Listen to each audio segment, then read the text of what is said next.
ฮัลโหลมาหาพยาบาลปอมแปมนี่แหละ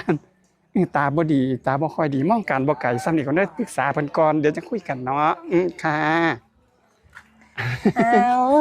สวัสดีจ้าสวัสดีค่ะสิมาปรึกษาสินี่ตาบ่ดีค่ะเลยสิถามว่ามีมีหมอตาบ่มีจ้าหมอเฉพาะทางมีบ่เมียนจ้าโรงพยาบาลเฮามีค่ะเก่งบ่ อุ้ยเก่งค่ะหมอหยังหมอฟันค่ะบ่ฟันฉันบ่เป็นหยังนี่แขวยังครบอยู่ตานี่แม่มีหมอบ่มีหมอตาบ่มีค่ะเป็นหมอเฉพาะทางมีบ่มีค่ะหมอเฉพาะทางกับหมอหยังหมอฟันค่ะว้าย